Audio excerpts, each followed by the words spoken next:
Hi, boys and girls. So today we're going to be learning 8.5, which is all about composite solids. So what that means is instead of just having a cone or a cylinder or a pyramid, we're going to be dealing with solid figures that are made up of a cylinder with a cone on top of it. So we're going to have to go ahead and figure out the volume and the surface area of those things. So let's look at an example. Jack has a marble that has a radius of 7/10 of a centimeter. He puts together 10 such marbles to form the composite solid shown. What's the volume of the composite solid? So this is the composite solid. So the first thing I'm going to do is I'm going to find the volume of one of these marbles. So to find the volume of a marble or a sphere, I do 4/3 pi r cubed. So 4/3 times 3.14 times the radius cubed in this case is going to be 0.343. I multiply the numerators together, I get 4.31, the denominator gives me 3, I divide, I get 1.44. From there, I'm going to multiply that by 10, because again, it says he puts 10 of these together, so I do 1.44 times 10, and that gives me 14.4 centimeters cubed. The next one, so composite solid is made up of two identical cones joined to a cylinder as shown. So first off, what's the surface area? So let's deal with the surface area of the cylinder first. Now, here's the formula to find the surface area of a cylinder. Then notice that I crossed this out, this 2 pi r squared. The reason why I crossed that out is because the 2 pi r squared is what is the part of the formula that deals with the two circular bases. But as you can tell on this cylinder, that this circular base and that circular base are covered up by the cone. So they're actually not part of the surface area. So I'm just going to do 2 pi r h. So that's 2 times 3.14 times the radius of 8 times the height of 12. I multiply that all together. I get this is the surface area of the cylinder. Now, let's do the surface area of the cones. Now again, I'm just going to work with one cone first. So again, this is the formula to find the surface area of a cone, but notice I've crossed out the pi r squared, which represents the area of a circle, because again, this circle, the circular base of the cone is covered up. It's actually not part of its surface, of the outer surface. So I'm going to do pi RL. So pi times the radius times the slant height, which gives me 3.14 times 8 times 17. This is the slant height over here. So that's going to give me 427.04. I then multiply that by 2 because there's two cones, and I get 854.08. Of course, to find the total surface area of the whole composite solid, I'm going to take the surface area of the cylinder and add it to the combined surface area of both cones, and I get 1,456.96 centimeters squared. Now for the volume of these is usually easier because you don't have to, you really never have to worry about changing the formula around. You just find the volume of each one of the solids, and you're good. But a lot of times at the surface area, you got to sort of change around the formula because certain surfaces might be covered up. Anyway, so the volume of the composite solid. So let's first find the volume of the two cones. So the formula to find the volume of a cone is volume equals 1/3 area of the base times height. So the area of the base, in this case, the base of a cone is a circle. So this gives us the area of the circle. Again, this circle right here is got a radius of 8. So I do 3.14 times radius squared is 64. And that gives me 200.96 centimeters squared.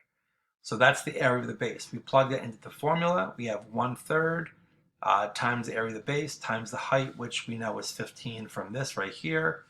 I multiply this all out. I get 1,004.8 centimeters cubed. And again, I'm going to multiply that by 2 because I have two of those cones. And that gives me 2,009.6 centimeters cubed. Now let's find the volume of the cylinder. To do that, I'm just going to do pi r squared times height. I fill in what I know, I multiply it out, I get 2,411.52. And again, to find the total volume, I'm just going to add both the volume of the cylinder as well as the volume of the two cones. And that's going to give me 4,421.12 centimeters cubed. All right. Next one. So a trash bin is made up of a hemisphere whose base is attached to the top of a cylinder. The height of the bin is 30 inches and the diameter of the hemisphere is 24 inches. What is the total surface area of the trash bin? So first, let's find the surface area of the cylinder. Now again, this is the formula of the surface area, to find the surface area of a cylinder. But notice I've completely crossed this out. The reason why I crossed out the part for the circular bases is because the circular base up here is obviously covered up by the hemisphere, and the surface area down here is covered up by, well, the garbage can is going to sit on the ground, so you don't actually ever see it. So it's not really part of the surface. So we're just going to do this part right here, 2 pi RH. So 2 times 3.14 times the radius of 12, which is half the diameter, times 18. Now the 18 I got because, again, if you look at the hemisphere, it's got a diameter of 24. So that means halfway through this hemisphere, so this red line here represents 12 inches. That's halfway through. I'm sorry, that would be halfway through the entire sphere. So this represents halfway through the sphere. So if this is 12 inches and this whole thing is 30 inches, if I do 30 minus 12, that's where I got the 18 from. So I multiply that all out, I get 1,356.48 as the surface area of the cylinder. Over here, I have a half word here, hemisphere. Okay, so let's find the surface area of the hemisphere. If you remember, the formula to find the area of a hemisphere is pi r squared plus 2 pi r squared. Now, this pi r squared represents the circular bottom, that flat surface. And the 2 pi r squared is what is represented by that, like the rounded part, okay? So together, 2 pi r squared plus pi r squared gives me 3 pi r squared. However, I'm going to cross that 3 off and just go back to the 2 pi r squared because, again, this circular base down here is covered up. It's connected to the cylinder, so we don't actually see it. It's not part of the surface, and it's probably hollow anyway because that's how garbage goes down there. So the formula to find the surface area of this hemisphere is 2 pi r squared. We fill in what we know, 2 times 3.14 times 144 gives me 904.32. I take the total surface area of the hemisphere and add it to the total surface area of the trash can. I'm sorry, the cylindrical part of it. And together I get 2,260.8 inches squared. All right. Next one.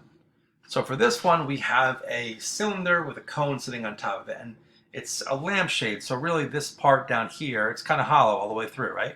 So there's no circular bases for that, for the cylinder. So with that being said, again, we take our surface area formula for the surface area of a cylinder, and we get rid of this first part, this 2 pi r squared, because there is no circular bases. We just do the 2 pi RH, 2 times 3.14 times 20 times 10, and that's going to give us 1,256.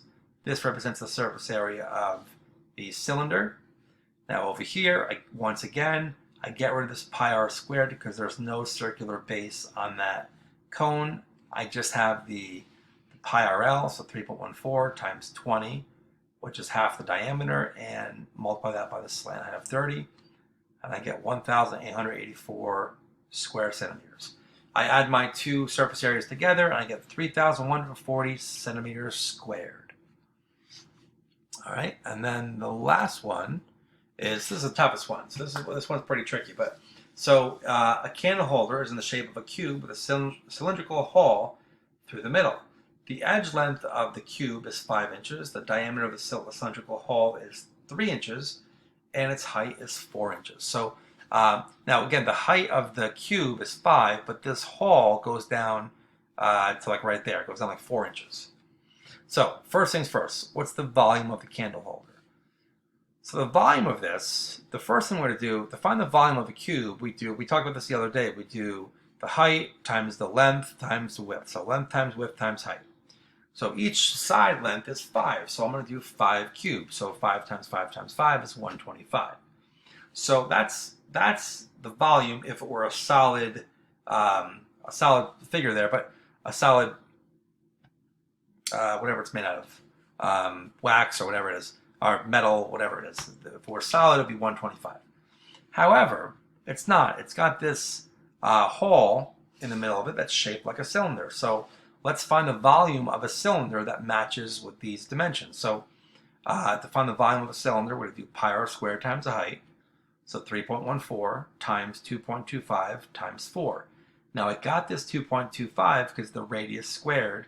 The radius is 1.5 because again it's half this diameter. So 1.5 squared is 2.25. And again the height is 4 because again the hole doesn't go down all the way. It just goes down 4 inches.